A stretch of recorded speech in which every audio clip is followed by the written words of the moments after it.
सबको जय मसीह की। मैं आज आपसे ये बात कहना चाहती हूँ कि हमें अपने आप को इस बात में जांचना है कि हमारा विश्वास कैसा होना चाहिए।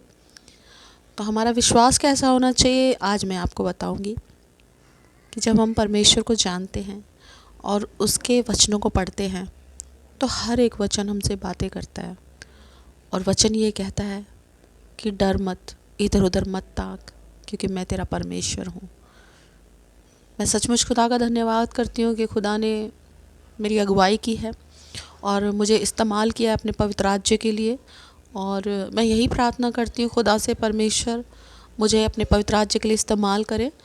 तो यदि आपके जीवन में बहुत सालों से कोई ऐसी आशीष नहीं आई है जिसको आप चाहते हैं कि मेरे जीवन में आशीष आए, तो अपने आप को जांचना बहुत ज़रूरी है कि ऐसा क्यों नहीं हो रहा है मेरे जीवन में, जो मुझे चाहिए वो मुझे मिल क्यों नहीं रहा। मैं तो विश्वास करता हूँ।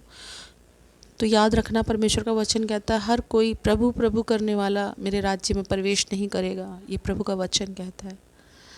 तो हमें अपने आप को जांचना है कि हमारे जीवन में और हमारे जो जीवन को हम जीते हैं उसमें क्या कमी है। कहीं ऐसा तो नहीं कि हम अपने शरीर के किसी भी अंग के द्वारा कोई ऐसा काम कर रहे हैं। मेरे कहने का मतलब है कि सबसे मेन तो हमारा मुंह होता है कि हम अपने मुंह को किस तरीके से इस्तेमाल करते हैं। परमेश्वर के राज्य के लिए हम इस्तेमाल होना भी चाह रहे हैं या सिर्फ हम मसीह कहलाना पसंद करते हैं।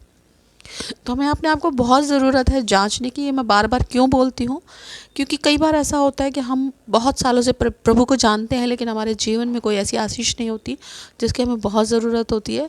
लेकिन ऐसा भी नहीं है कि हम उसको छोड़कर दूसरों की आगे दंडवत करें, क्योंकि हमारा विश्वास है। लेकिन हमारे अगर जीवन में कोई वो आशीष नहीं आ रही तो ये ज़रूर जानना है ऐसा क्यों हो रहा है। प्रभु का वचन अलग अलग तरीके से हमें प्रकाशन देता है। तो आप परमेश्वर की खोज करें, क्योंकि मत्ती 6:33 में परमेश्वर कहता है कि तू मेरे धर्म और राज्य की खोज कर, बाकी वस्तु तुझे अपने आप मिल जाएंगी।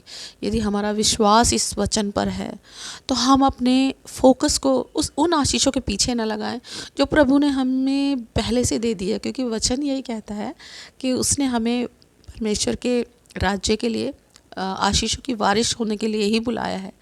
और याद रखना कि प्रभु ने हमारे लिए बहुत सारी आशीषें रखी है। उनको कैसे पाना है, बस अपना फोकस उन आशीषों से हटा लीजिए और प्रभु के धर्म के और राज्य के पीछे पड़ जाइए। देखिए फिर आपके पीछे वो सारी वस्तुएं कैसे आती हैं। और मेरा विश्वास है कि क्योंकि मत्ती 7:7 में लिखा है कि ढूंढोगे तो पाओगे, खटखटाओगे तो खोला जाएगा, मांगोगे तो मिलेगा।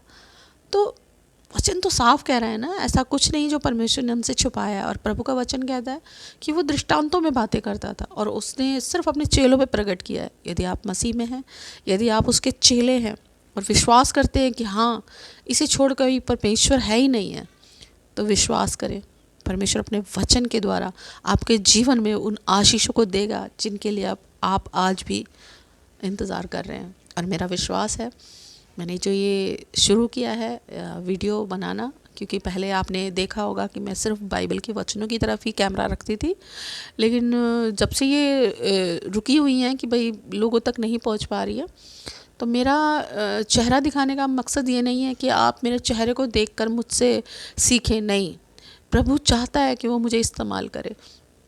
यदि आपको कुछ जानना है तो आप ज़रूर कमेंट्स में बोल सकते हैं और पूछ सकते हैं मुझसे, क्योंकि परमेश्वर का जो वचन है वो यही कहता है यदि तुम्हें सेहतमेत मिला है तो हमें सेहतमेत भी बांटना है, और यदि हम बचाए गए हैं तो हमें औरों को भी बचाना है।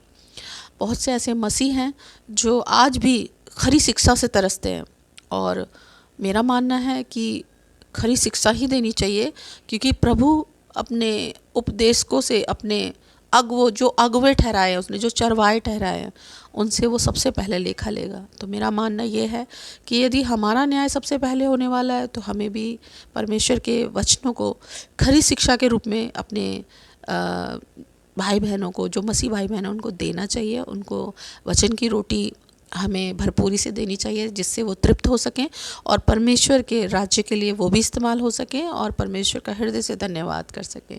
सबको जय मसीह की।